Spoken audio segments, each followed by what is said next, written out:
Olá, meus amigos e amigas, estamos hoje em mais um MCast, desta vez para tratar de um tema extremamente relevante, são políticas públicas de inclusão e de combate a esse mal que ainda continua a assolar o nosso país, que é o mal do racismo. E para tratar desse assunto, eu tenho uma honra e alegria de estar ao lado de um querido amigo, alguém que eu tenho profunda admiração. Eu conheço o seu trabalho de há muitos anos, o meu querido amigo, professor, doutor José Vicente, reitor desse projeto maravilhoso que é a Universidade Zumbi dos Palmares.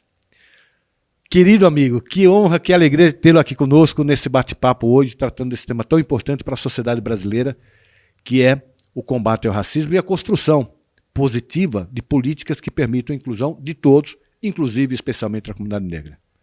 Fazendo uma primeira correção, né?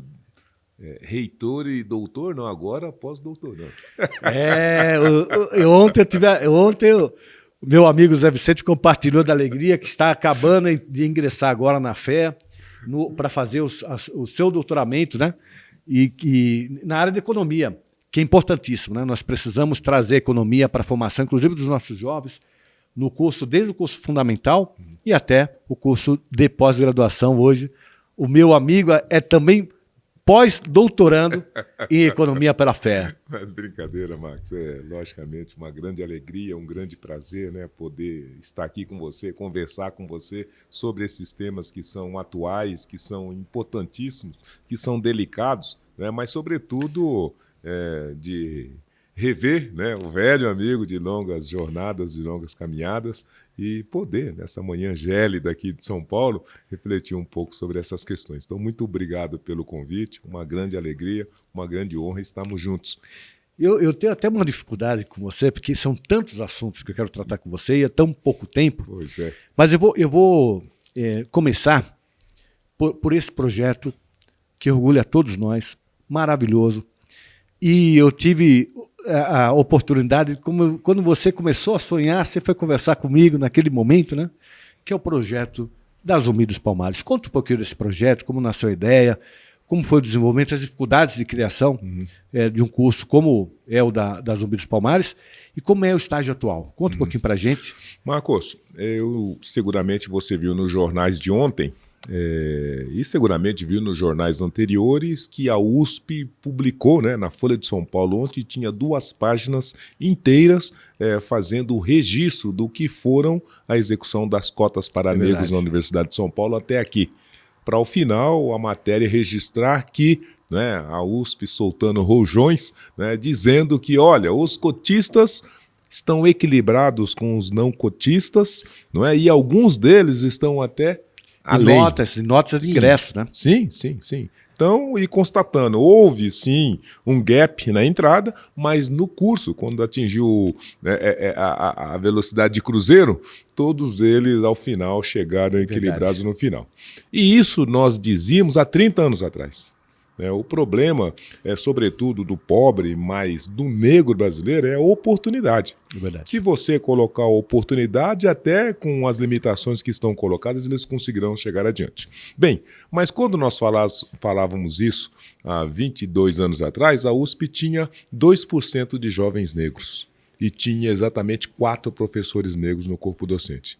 E era contra isso que nós nos rebelamos. Olha, nós somos um país miscigenado, um país de negros e brancos, em que os negros são maioria da população e não existe negros nas universidades públicas brasileiras, sejam elas estaduais, sejam elas federais. E isso constitui um verdadeiro apartheid, tão ou pior que o americano que o sul-africano. E nós precisamos responder para isso. O governo, mas também a sociedade civil. E nós éramos jovens, né, da Escola de Sociologia e Política e estávamos pensando como fazer uma intervenção no social. E disso nasceu a ideia de construir um ambiente de educação que pudesse responder, né, esses desafios. Como ter um espaço que contemplasse a inclusão de negros e como permitir que nesse espaço toda essa historicidade, esse pertencimento fosse privilegiado, fosse prestigiado. Fomos para os Estados Unidos, olhamos o que os americanos fizeram nessa área, Marcos. Saiba você que a universidade onde se formou a Kamala Harris, a vice-presidente negra dos Estados Unidos, é a Howard University, em Washington. A Howard University foi fundada em 1847 para formar jovens médicos negros. Não é? Veja, 1847. Mas junto com a Howard University tem mais 150 universidades negras. Ou seja, separados mais iguais, mas está aqui a sua igreja, está aqui a sua universidade, está aqui a sua mula, está aqui o seu acre de terra. Enquanto que no Brasil está aqui a sua liberdade, né? Bem-vindo ao Morro do Jacarezinho. É verdade.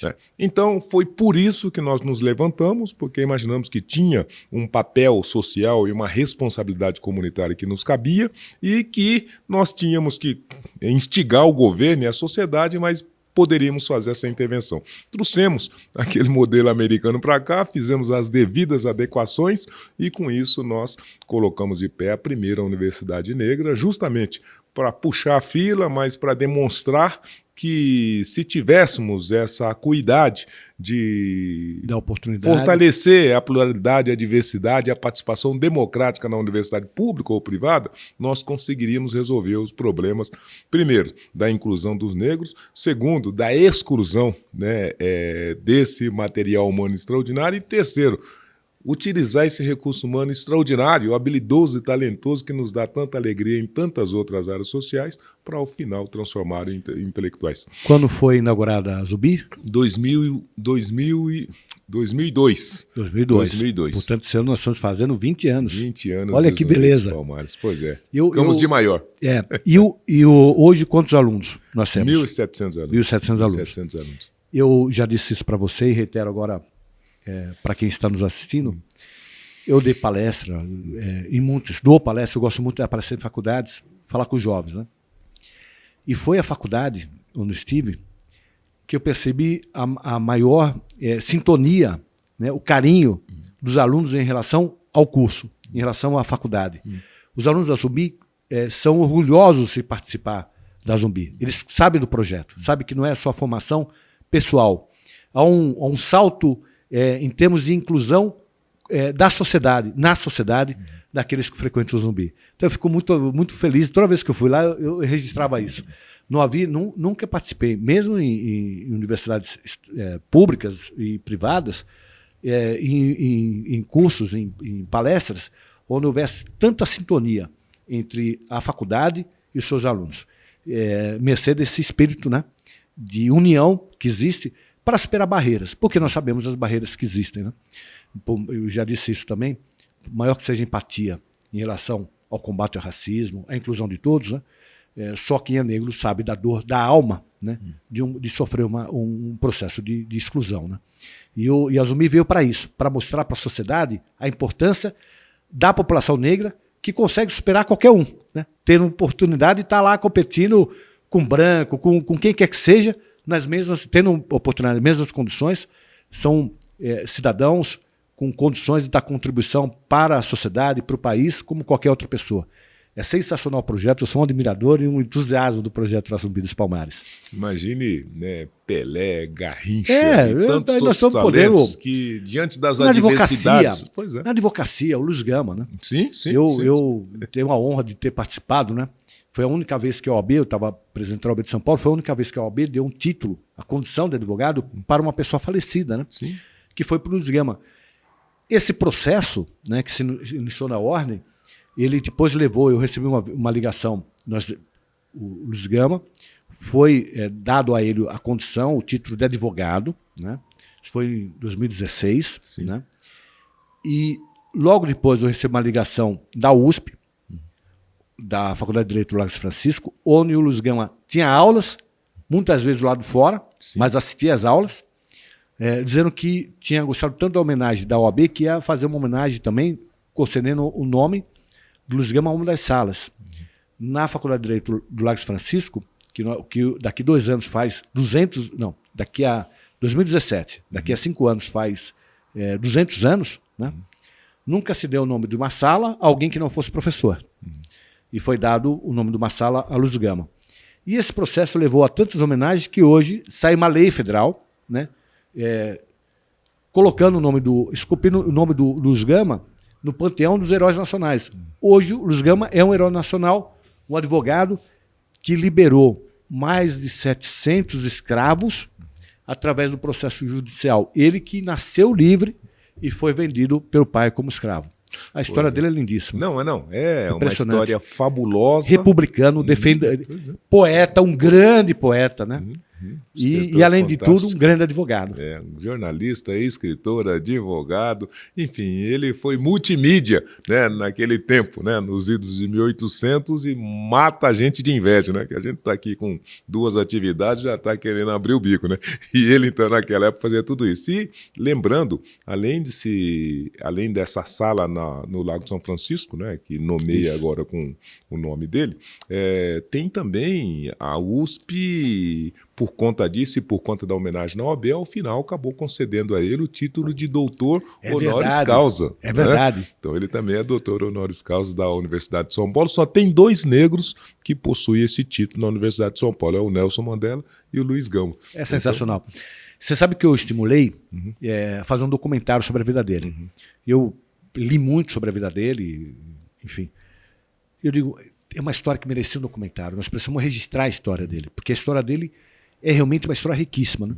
De superação, de defesa de valores republicanos, de defesa da igualdade, combatendo o racismo, combatendo a escravidão num período em que a escravidão, o racismo era institucionalizado, né? Era legal. Sim. O processo judicial conseguiu liberar mais de 700 negros.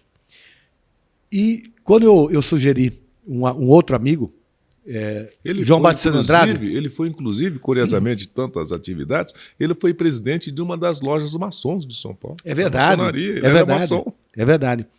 E aí eu fui atrás de um outro grande amigo, foi diretor da Globo na área de documentários, ele foi escritor e um diretor sensacional, João Batista de Andrade. João Batista de Andrade, nosso secretário depois, não foi isso? Foi, Cultura, chegou né? a ser ministro. Foi ministro, depois secretário, né? E aí o grande amigo, falei, João, vamos fazer um documentário, você é um homem certo para isso. Falei, eu te ajudo, a gente, com as nossas limitações, para buscar patrocínio, para buscar. E aí havia um grupo que estava desenvolvendo, estava começando a desenvolver um documentário.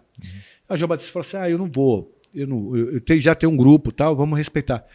E eu acho que por causa da pandemia, porque isso foi em 2017, 2018, depois 2019, até arrumar dinheiro e tal, aí veio a pandemia, paralisou. Mas esse é um tema que eu gostaria muito de ver um dia, um projeto que eu gostaria muito de ver um dia, enfim, desenvolvido, né? Foi, inclusive, Marcos, lançado um filme. No ano passado foi lançado o filme sobre a vida de Luiz Gama. Ele teve em cartaz aí, nacionalmente. Importantíssimo. Mas tinha a ideia de fazer um documentário, inclusive porque, evidentemente, a TV ainda tem uma projeção maior do que os cinemas, né? Sim. E essa ideia ainda, um dia a gente vai ter. Porque a história é maravilhosa, né? E ele efetivamente é um dos grandes heróis. Pudéssemos fazer grandes heróis, hein, rapaz? E eu aqui pensando.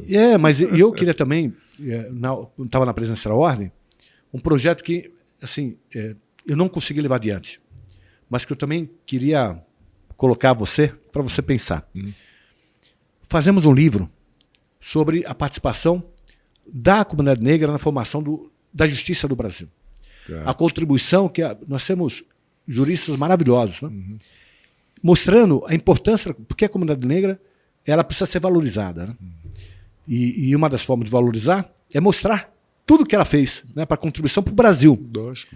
E, inclusive, na nossa área, né, nós somos advogados, na nossa área, mostrar também a participação dela na formação da justiça, da cultura e da justiça aqui no país. É um outro ponto que fica aí a sementinha. Eu tentei fazer isso quando estava na presidência da ordem, mas, infelizmente, as pessoas que estavam à frente do projeto, por diversas razões, eles tentaram muito. Aliás, Marcos, mas não deu uma certo. Informação importante. Você sabe que nós temos um acordo de cooperação com o CNJ e a gente tem levado essa agenda para o CNJ. O CNJ precisa ter um olhar para essa questão da exclusão, do racismo, da intolerância, não só dentro do âmbito da justiça, mas, sobretudo, do acesso de profissionais à estrutura da magistratura. É fundamental. Porque nós temos a cota para juízes negros na magistratura, mas a implementação dessas cotas está entregando aí algumas informações que precisam atenção. Aí nós levamos e o ministro Dias Toffoli ainda criou um grupo de trabalho para debater o racismo na magistratura, não é? E, posteriormente, nós também fizemos uma pesquisa muito importante que vamos anunciar agora no mês de junho, não é? Para medir a percepção desses juízes negros que chegaram, que entraram, que estão exercitando e que estão tendo uma série de dificuldades para poder desenvolver suas agendas. E eu digo, a gente vai falar sobre a questão das cotas, a gente vai falar sobre esse tema é fundamental. Mas eu digo, a Justiça de São Paulo, a sociedade paulista, né, que é uma sociedade criada do DNA, né, do negro, do índio, do europeu, né, do americano. A beleza de São Paulo é essa, a força de São Paulo é esse DNA. São Paulo, né, de mil caras, como se diz. São Paulo de mil caras. Agora, ao lado disso, nós temos uma realidade, né? Nós temos uma realidade. Nós nunca tivemos um governador, uma governadora. Começar por uma mulher. Nós nunca tivemos uma governadora. Sim. Mais que isso, nós nunca tivemos uma vice-governadora. Na história do estado de São Paulo, que coisa. Nós nunca tivemos uma mulher vice-governadora. Nós nunca tivemos uma negra nem um negro. Sim, sim. Na Assembleia Legislativa, nós nunca tivemos uma mulher presidente da Assembleia Legislativa. Na história, nunca tivemos nem um negro nem uma negra. No Tribunal de Justiça, nós nunca tivemos uma mulher presidente do tribunal, vice-presidente do tribunal, decana do tribunal, corregedora do Tribunal de Justiça, presidente de uma das 3 sessões. Nunca tivemos uma mulher. Acredito, também eu desconheço se nós tivemos algum negro ocupando uma dessas posições. Presidente eu sei que não, mas ocupando uma dessas posições. Eu não sei se tivemos. Não tivemos, até porque puxando não de memória, temos nem negros. Não, eu ia dizer isso. Puxando de memória, nenhum. A primeira mulher a ingressar no órgão especial, que é o principal órgão de julgamento no Tribunal de Justiça, que são compostos por 25 membros, até 2018, nós nunca tivemos uma mulher eleita no órgão especial. Até 2018. Pois é. E eu fui conversar com o presidente do tribunal e digo, presidente, tem 2 coisas que me incomodam em relação à mulher, muito.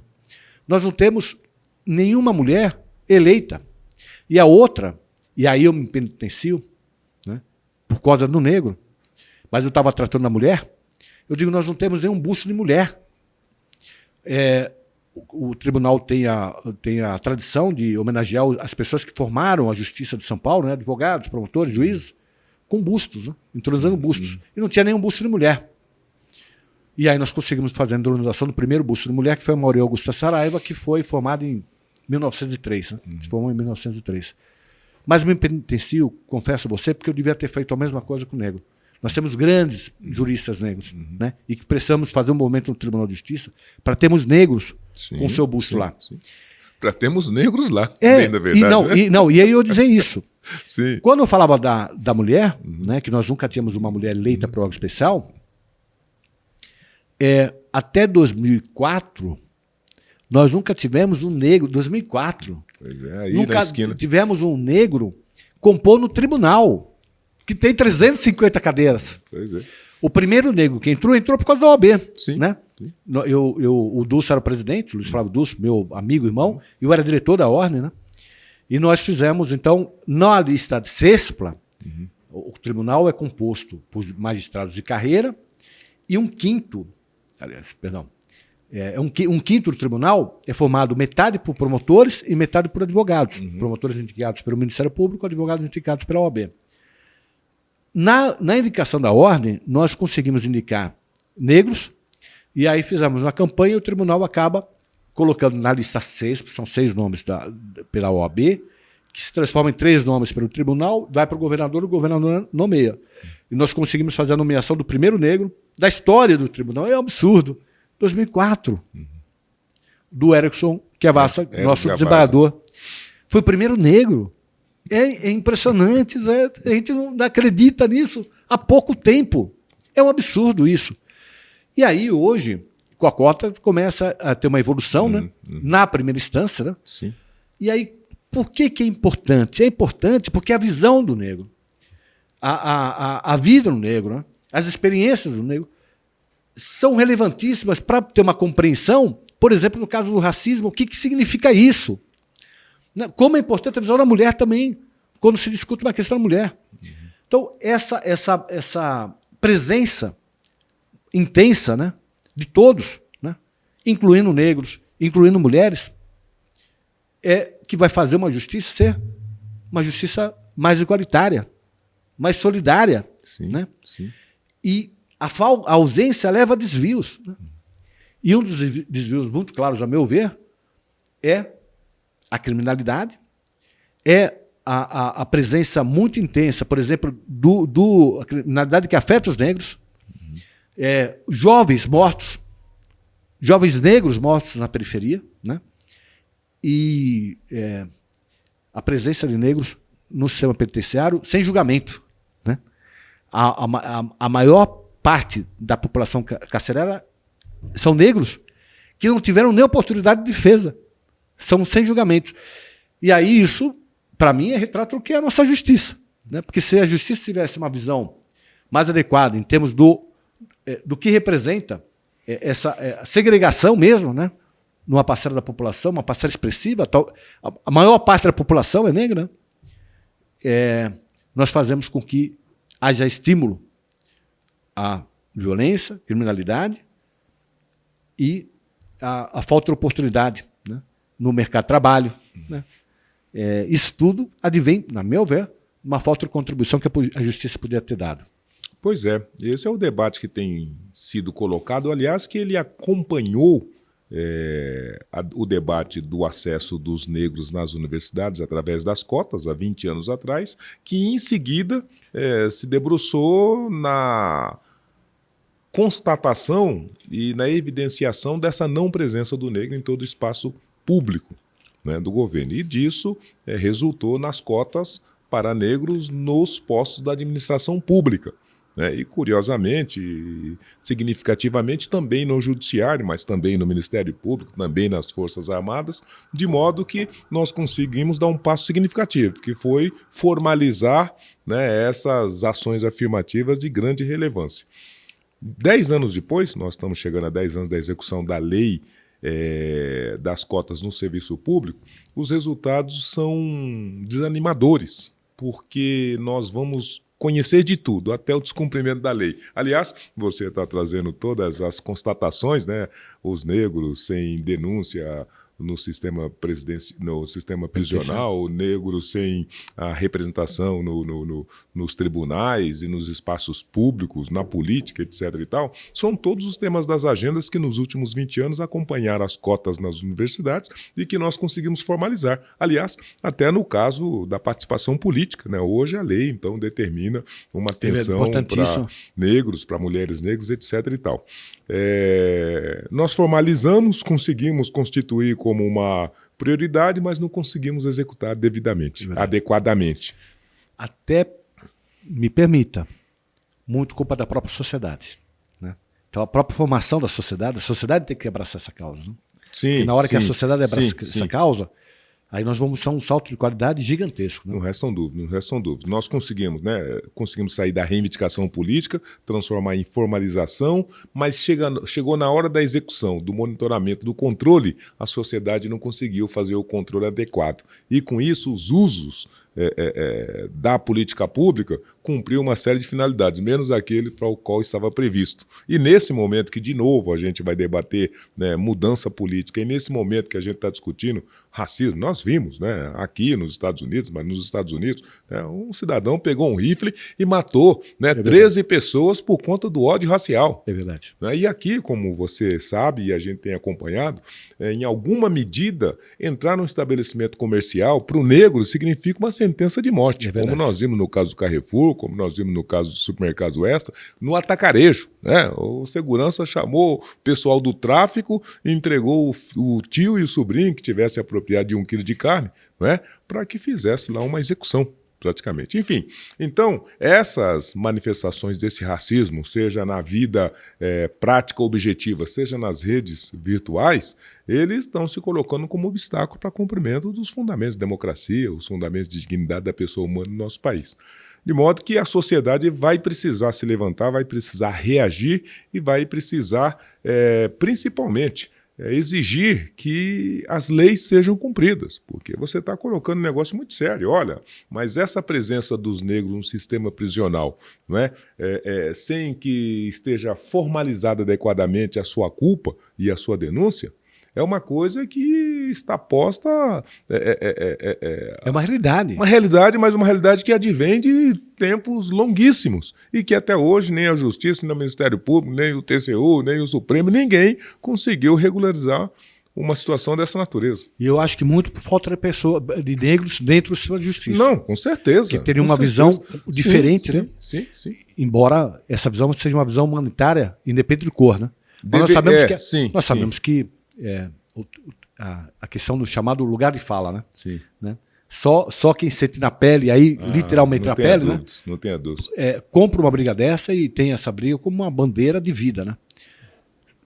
Que é obrigatório, porque quem não tem introjetado em si aquela realidade, dificilmente vai ter sensibilidade para ela. Então, a mulher, o negro e todas as demais representações sociais precisariam obrigatoriamente estar representados nesses ambientes, nesses espaços, justamente para não perder essa sintonia, né, com a realidade. E ter uma noção ampla Sim. da complexidade do tema. Sim. Né? Sim. Porque eu sou branquelo, eu tenho empatia, por óbvio, né?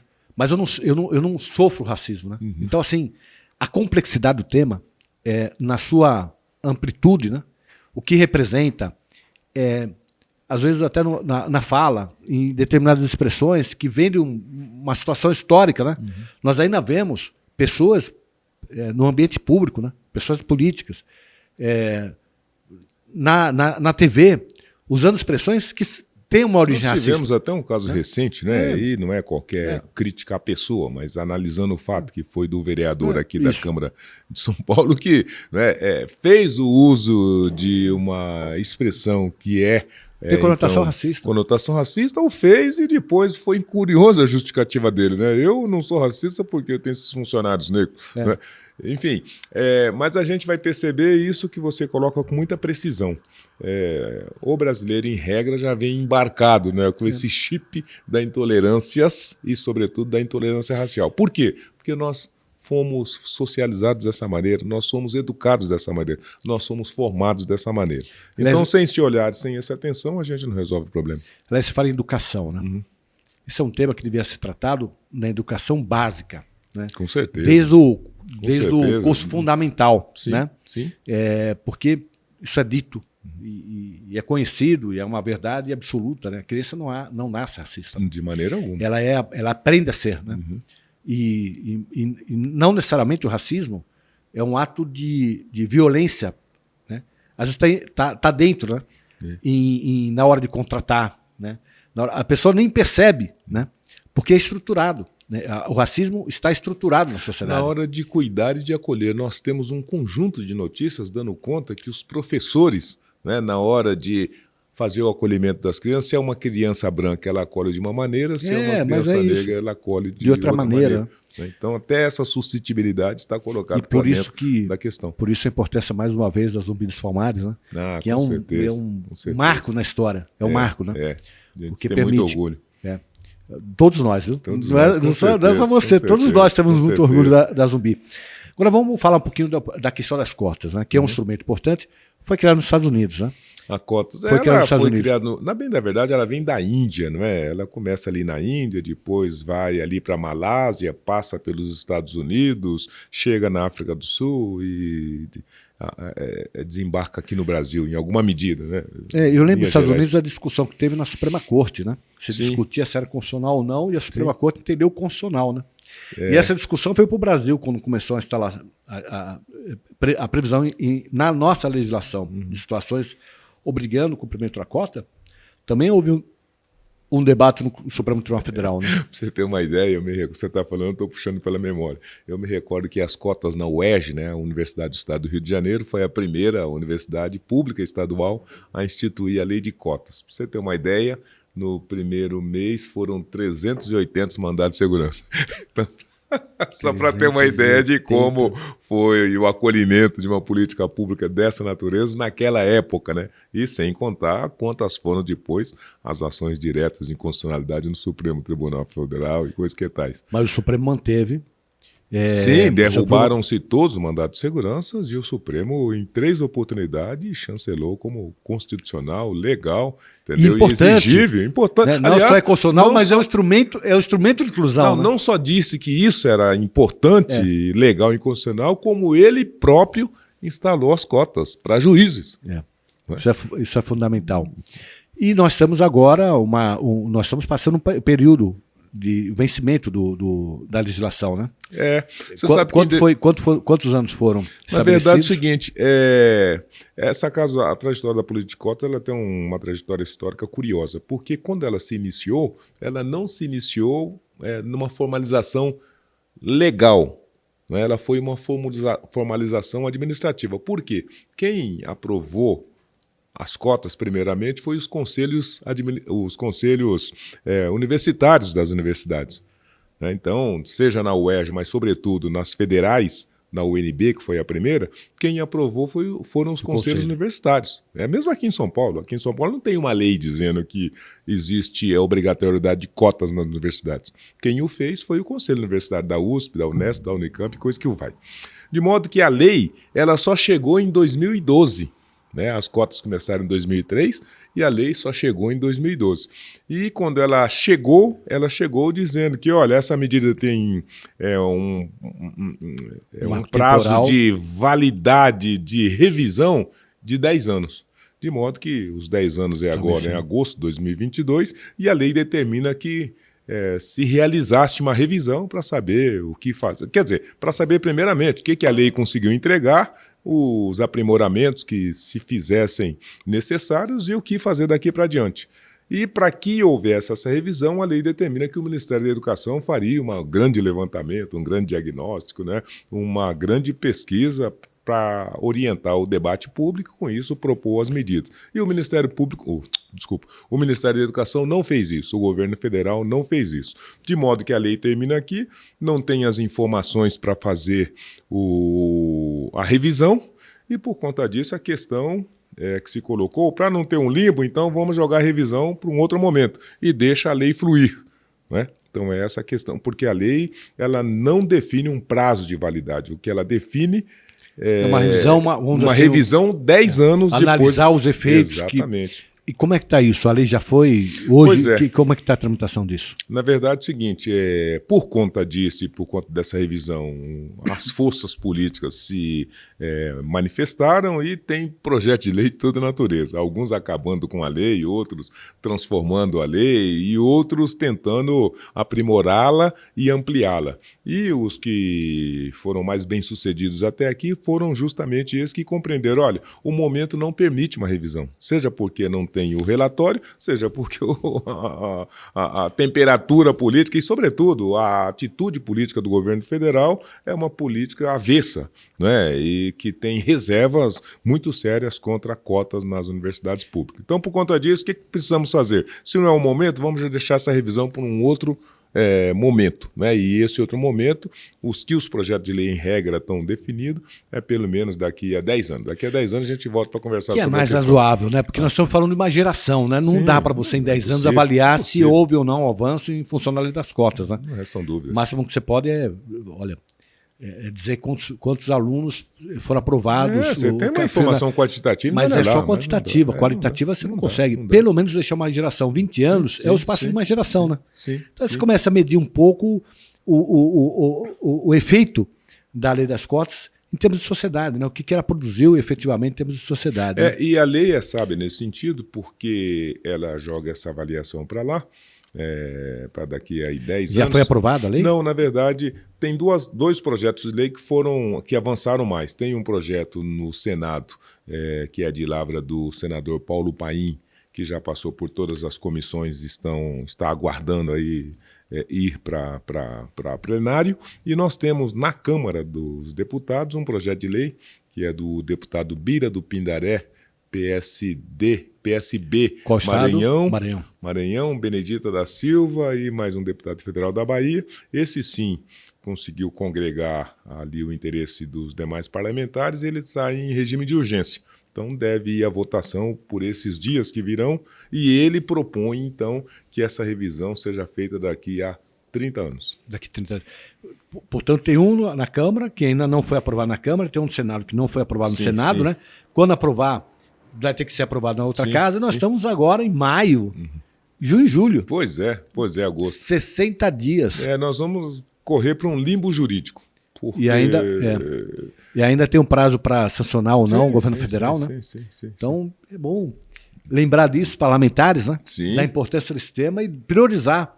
Nós estamos muito em cima do prazo final da revisão da lei atual de cotas. Né? Não. Nós precisamos ter essa atenção, ter esse cuidado e ter essa responsabilidade, né? Porque essa lei foi a primeira e a única política pública que o país ofereceu para essa agenda, para esse tema. Né? Nesse ano, nós estamos ainda no mês de maio, dia 18 de maio, nós estamos completando 134 anos da abolição da escravatura.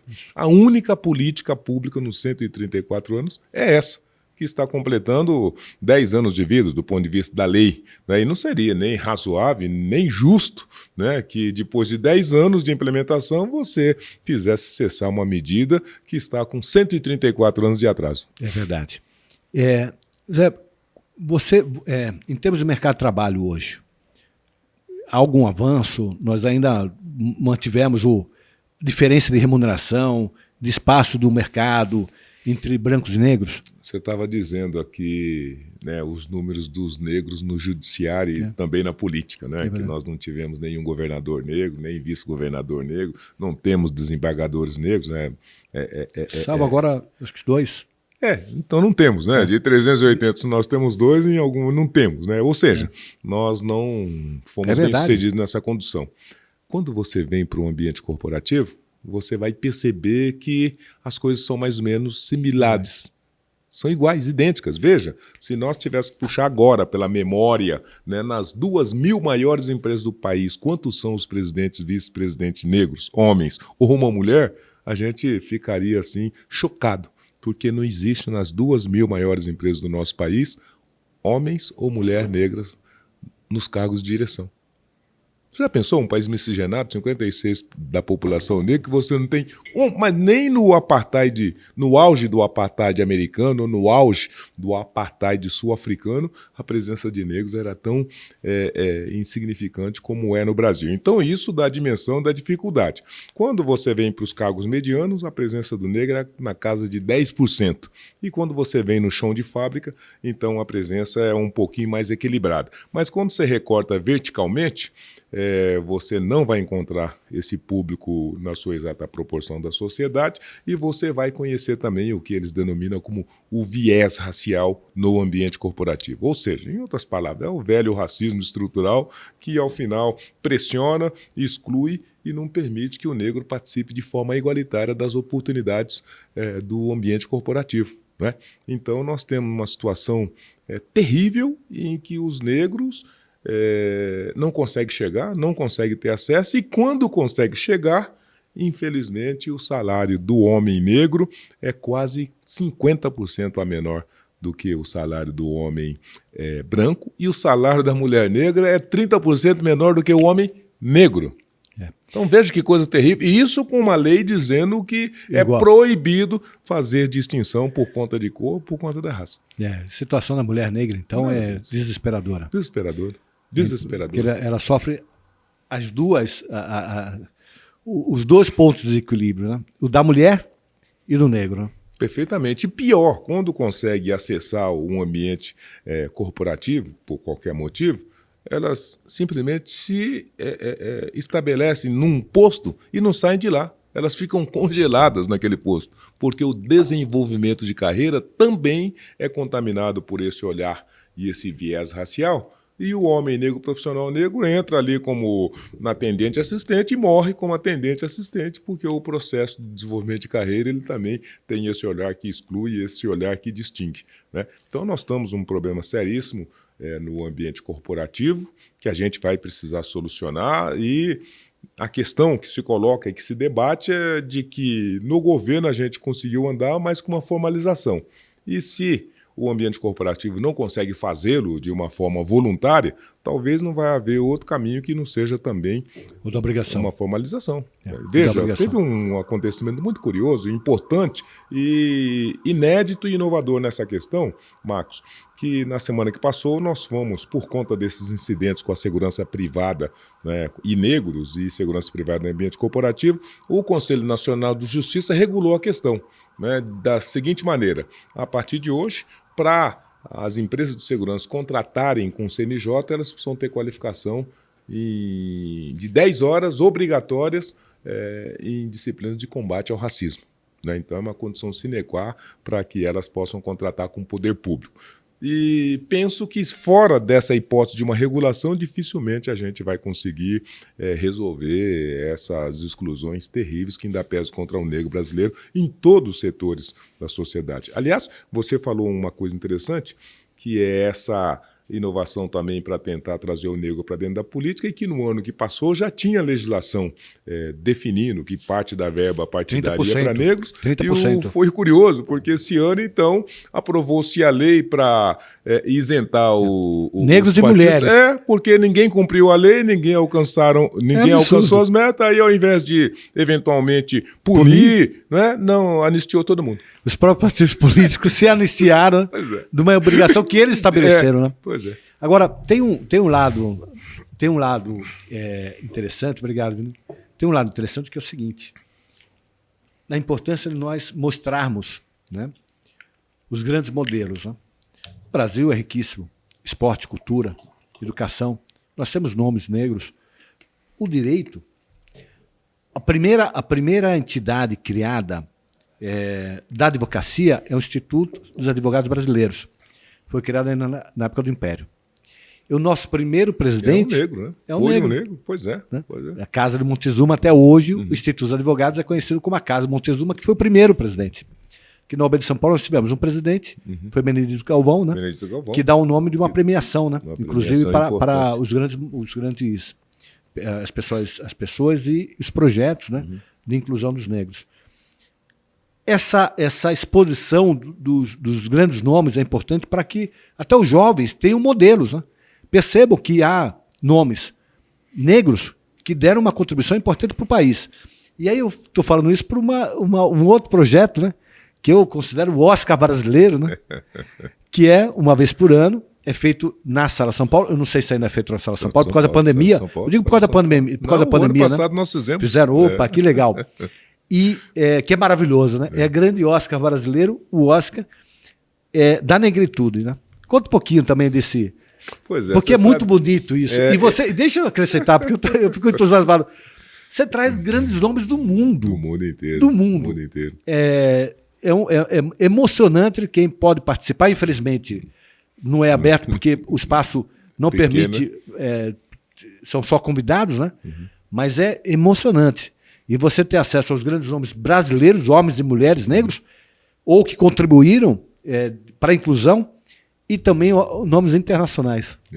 Você sabe que isso daí vem dentro de uma esteira importante, de um ponto muito sensível que você anotou, Marcos. Esse tema e essa agenda é um tema e uma agenda que sofreu e ainda hoje sofre um processo de apagamento terrível, terrível, né? Você não viu e você não vê negro em lugar nenhum da comunicação oficial do nosso país. É verdade. Por incrível que pareça. É verdade. Né? E os poucos que conseguem sobressair, né, o sistema ainda faz questão de tentar destituí-lo da sua identidade. Né? Peguemos Machado de Assis. Né? A gente vê o Machado de Assis branco de olhos azuis, praticamente. É verdade. Né? Pois é.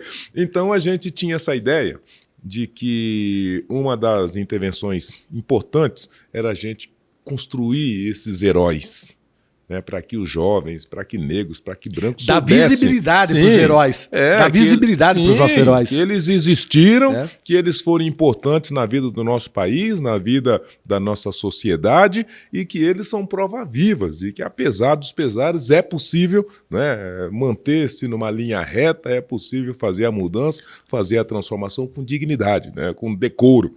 E, por conta disso, o mundo precisava conhecê-los. E aí a gente pensou, num país que naquela época só pensava, né, você pedia para um jovem negro, falava, fala um herói, uma grande personalidade negra. O cara falava Pelé, mais um, Pelé, mais outro, Pelé. Só tinha o Pelé, ninguém conhecia, ou as pessoas achavam que os negros só podiam ser jogadores de futebol, quando eles estavam em todos os demais espaços.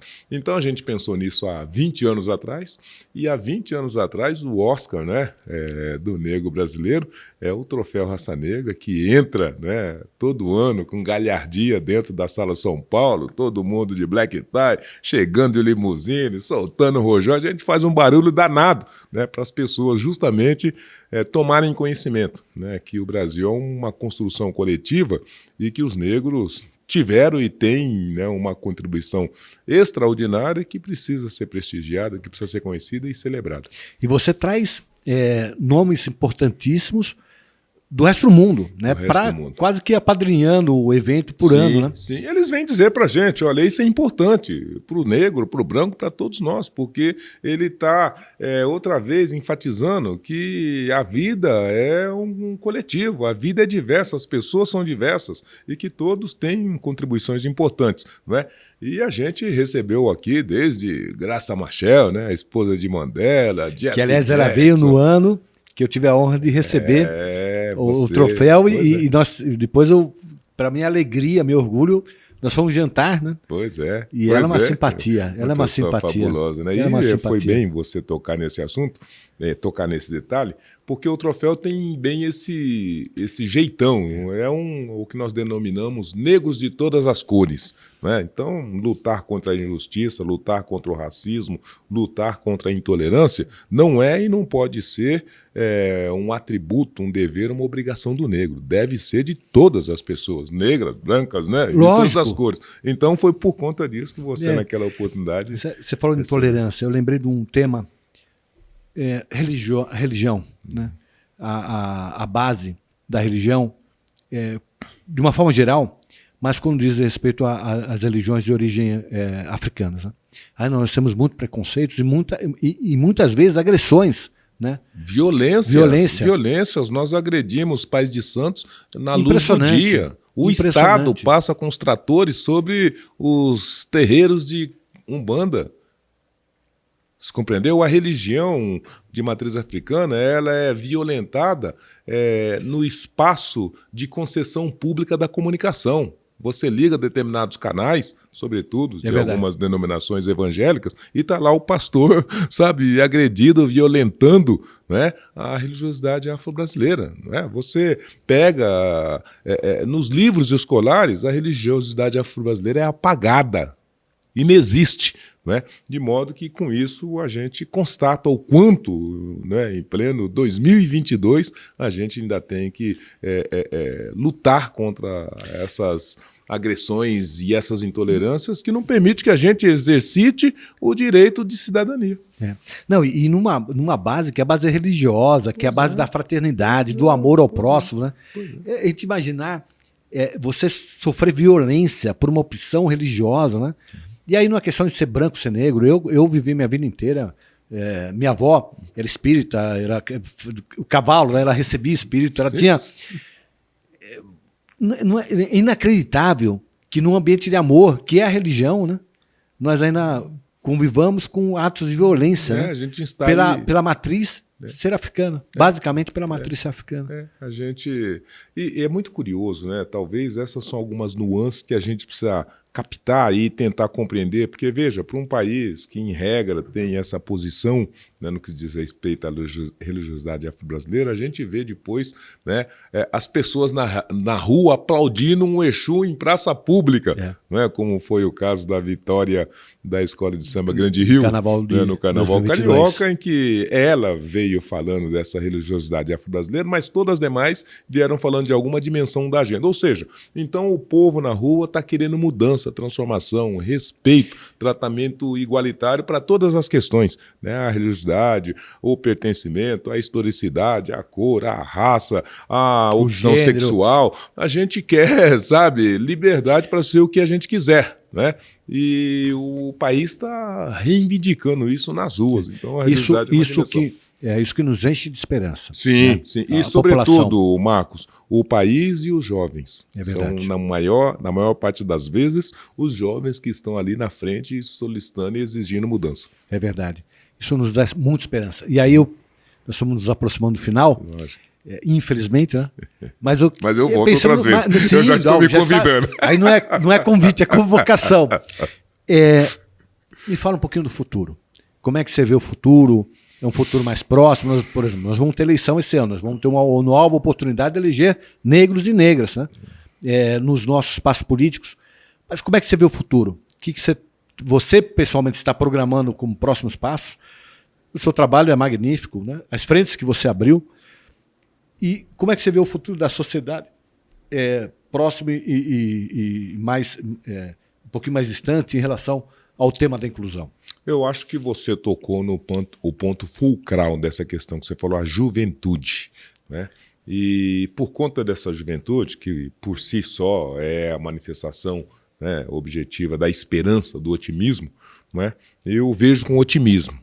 Por quê? Porque mesmo nessa questão dos negros, da intolerância como tal, nós estamos dizendo que nesse exato momento que nós estamos conversando, nós temos quase 800 mil jovens negros nas universidades, fruto das cotas universitárias. E eu estava dizendo para você que quando a gente precisou se levantar, a gente se levantou porque tinha 2% de negros nas universidades. Esses 800 mil hoje representa uns 24%, sendo que, na maioria das universidades federais, os negros são mais ou menos 40%, 50%, ou seja, estão equilibrados, negros e brancos nas universidades federais. Isso em 20 anos. E por conta disso, nós construímos aqui uma classe média intelectual negra que está chegando e que vai pressionar e que vai exigir, que vai reivindicar, e com isso a gente tem bastante convicção de que nós temos condições de dar um salto para o futuro. Isso é uma coisa. A segunda coisa, Marcos, importante, que eu estou reclamando e anotando aqui, a discriminação no ambiente corporativo, por exemplo. Mas nós vimos que as empresas, boas partes das empresas, se debruçaram sobre essa questão e construíram soluções. Se pegar só o Trainee da Magalu, por exemplo, e tantos outros, então dá uma dimensão que nós mudamos a atitude e a postura nessa questão do ambiente corporativo. Nós temos as cotas no serviço público, que pode ser aprofundada, melhorada, continuar fazendo essas transformações. E temos, complementarmente a isso, duas mudanças que eu entendo como extraordinárias. A primeira delas é a mudança na política, né? Ainda que os partidos estão tendo dificuldade de ajustar a lei, as cotas, as ações afirmativas, mas chegou para ficar. Então eu acho que em algum momento a presença negra vai estar muito mais capilarizada para dentro do ambiente da política. E o final, a comunicação social. Eu sou um leitor da Folha, você também é, e se você olhar a Folha há 3 anos, você simplesmente leva um choque nos dias atuais. Por quê? Porque 3 anos atrás nós só tínhamos um articulista negro na Folha, Marilene Felinto. 3 anos depois nós temos 14 articulistas na Folha. Nós temos um caderno para tratar de negros e diversidade. Nós tiramos o negro das páginas policiais da Folha e trouxemos para a primeira página. Então, tudo isso no conjunto. E outro fato que eu vou até registrar, mas eu vi um negócio fabuloso agora no sábado que passou, que eu liguei a televisão para ver o Jornal Nacional e, de repente, está lá 2 casais de negro fazendo a apresentação do Jornal Nacional. Isso já se repetiu algumas vezes, mas o fato novo é que, em algum momento, eles fizeram uma chamada para falar da temperatura, e eis que entra também mais um profissional negro. Então, em algum momento, né, as 3 personalidades do Jornal Nacional eram 3 negros. E não era nem a Glória Maria, nem o Heraldo Pereira. Então, só para dizer que as mudanças estão simbolicamente dadas. E, por conta disso, se nós tivermos a grandeza, se nós tivermos, da mesma maneira, a utopia, né, de prosseguir na construção desse país de todos, eu acho que a gente tem bastante capacidade de entregar um país melhor do que esse que nós herdamos. E eu acredito na política como uma ferramenta de colaboração para essa transformação, e acredito que se nós encontrarmos o caminho, né, para a eleição que está posta e acharmos o melhor caminho, a gente vai conseguir cumprir esse objetivo. Oxalá que isso aconteça. Com certeza. Querido amigo, obrigado mais uma vez por ter vindo aqui nesse bate-papo. Conto com a sua presença em outras vezes, a gente tem muito para discutir, muito para falar. Depois eu quero conversar com você sobre o seu pós-graduado. Você está trazendo um tema também que é relevante, que é o tema da economia, né? Que nós precisamos avançar, inclusive, como eu disse, em termos de educação econômica no país, né? Só assim a gente vai construindo uma nação mais forte do ponto de vista econômico, mas acima de tudo mais forte do ponto de vista social, né? Mais inclusiva, mais justa, né? Mais Marcos, solidária. eu estava em rápidas palavras, debrucei sobre essa questão, porque quando eu conversei com alguns amigos economistas, eles fizeram uma aproximação de quanto o país perde com a exclusão só de negros, eu fiquei assim embasbacado. Falei, não é possível. Falou, pois é, se nós tivéssemos todos esses talentos dentro do mercado de trabalho, a gente não seria a 12ª economia do mundo, nós seríamos a 5ª. Falei, bom, então a gente precisa mudar esse tipo de coisa. A 5ª para começar. Para começar. Obrigado a todos que estiveram conosco aqui no MCast. Lembrando, nossas redes sociais, Facebook e YouTube, Marcos da Costa Oficial, e no Instagram, Marcos da Costa, _, que é aquele tracinho embaixo, SP de São Paulo, Marcos da Costa, _ SP de São Paulo. Fala também das suas redes sociais para as pessoas se acompanharem, como eu acompanho. Ah, que maravilha. Pois é, vocês podem falar comigo no site da Universidade Zumbi dos Palmares, www.zumbidospalmares.edu.br, e vocês podem também acompanhar o nosso trabalho na TV da Universidade Zumbi dos Palmares, né? www.tvunipalmares.com.br. Mas fala as suas também, as suas e pessoais. A minha também, a minha José Vicente, né? .edu.br, tem tudo o que eu faço, o que eu falo e as ações que a gente está envolvido, né? E a gente pode interagir e trocar um conjunto de informações. É isso. Um abraço a todos.